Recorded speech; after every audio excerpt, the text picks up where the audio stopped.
Selamat sore rekan-rekan sekalian. Perkenalkan, nama saya Ivan Leonardo, mahasiswa Magister Manajemen Universitas Ciputra Online Learning. Pada kali ini saya akan mempresentasikan tentang studi kasus pada PT Maybank Indonesia Finance.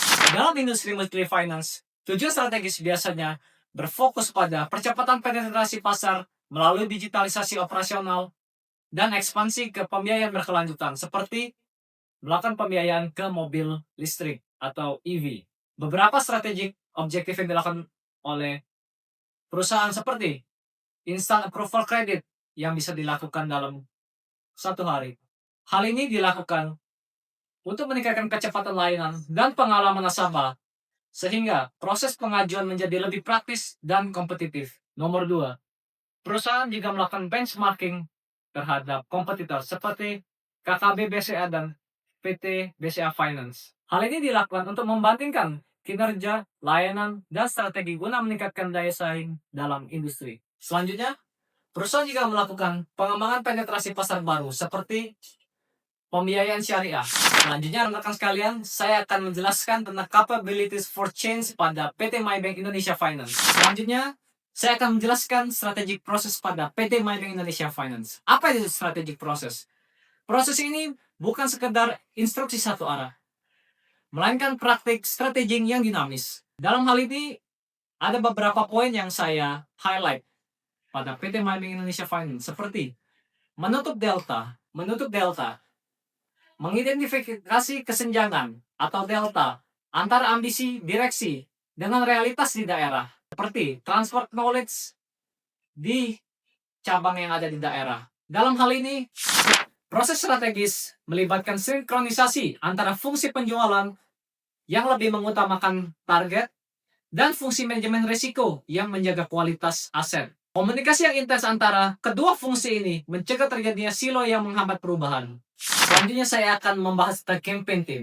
Apa tugas campaign team? Bertugas untuk bertanggung jawab untuk mengawal area perubahan yang berdampak tinggi atau high impact change area. Lalu, bagaimana kita bisa memilih tim yang tepat sebagai agen perubahan? Dalam hal ini kita harus memilih komposisi tim yang tepat. Dari pengalaman saya, beberapa campaign team yang telah dibentuk seperti tim dari IT, risk management seperti credit analyst, maupun dari marketing. Penting dalam hal ini kita untuk memilih salah satu yang menjadi pemimpin untuk melakukan perubahan ini. Selanjutnya saya akan menjelaskan tentang peran middle ground. Tim kampanye bertindak sebagai agen yang merakit berbagai masukan dari cabang-cabang untuk kemudian dilaporkan kembali ke tim eksekutif. Dalam hal ini seperti direktur atau regional manager sebagai dasar penyesuaian strategi. Contohnya, pada saat campaign and credit, tim ini bekerja untuk mengumpulkan feedback dari marketing tentang masalah apa yang ditemukan di lapangan, serta administrasi dan kredit analis yang menemukan masalah ketika melakukan tugas mereka masing-masing, yang nantinya akan dibawa ke pusat untuk di follow up lebih lanjut kepada tim IT dan tim eksekutif yang lainnya. Selanjutnya, fokus kampanye. Manajemen Maybank meluncurkan inisiatif Tiger Champions di setiap cabang untuk memitigasi resistensi karyawan terhadap perubahan sistem dan memastikan mandat perubahan dipahami sebagai alat bantu kerja, bukan sebagai beban tambahan. Lalu, apa kendala yang timbul selama saya bekerja di PT Maybank Indonesia Finance? Ada beberapa hambatan yang saya temui dalam PT Maybank Indonesia Finance, seperti hambatan delta operasional. Visi pusat untuk integrasi nasabah Maybank Indonesia Finance dengan Bank Maybank untuk pembukaan tabungan.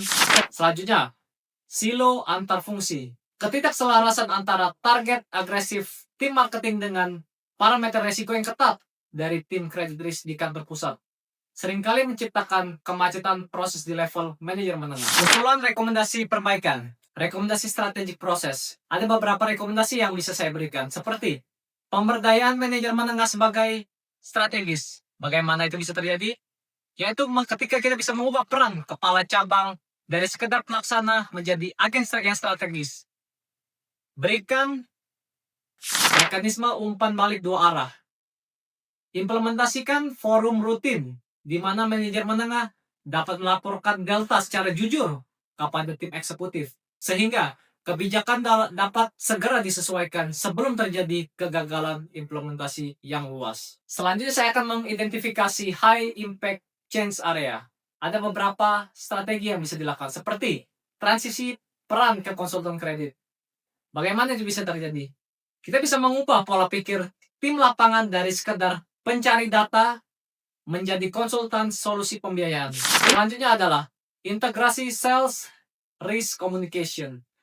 Area perubahan paling krusial adalah penyelarasan antara tim penjualan dan analis resiko. Selanjutnya saya akan menjelaskan tentang kendala apa yang pernah saya alami selama bekerja di PT Maybank Indonesia Finance. Ketiga, sosialisasi apa itu M-Credit. M-Credit merupakan aplikasi internal yang didevelop oleh IT dari PT Maybank Indonesia Finance yang dirancang oleh level eksekutif seperti kepala divisi marketing dan direktur marketing. Apa tugas dari M-Credit ini? M-Credit ini berfungsi untuk memudahkan seorang marketing dalam mobilitasnya yang cukup padat.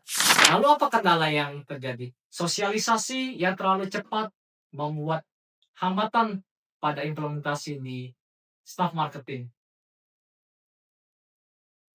Bisa karena program yang masih banyak bug-nya atau banyak kendala, maupun sosialisasi yang kurang, sehingga kita kurang tahu apa yang harus dilakukan terhadap aplikasi ini, yang lama-kelamaan akan membuat waktu menjadi lama untuk kita melakukan proses satu nasabah. Hal ini akan berdampak panjang. Bagaimana solusinya? Dari level marketing, mengumpulkan beberapa feedback serta masukan terhadap aplikasi ini dan langsung disampaikan ke manajer menengah dalam hal ini kepala cabang. Dari kepala cabang diteruskan lagi ke tim IT. Dari tim IT akhirnya menyampaikan lagi ke level eksekutif. Dalam rentang waktu ini terjadi kolaborasi antara kepala cabang, IT maupun eksekutif. Lalu apa yang terjadi? Masing-masing divisi yang terkait dikumpulkan dan tim IT menyampaikan feedback terhadap eksekutif terhadap permasalahan yang dihadapi oleh staff marketing. Lalu sekian studi kasus yang bisa saya sharing dan Bapak Ibu dosen. Saya harap sedikit kurang dari presentasi saya ini harap dimaklumi. Salam entrepreneur.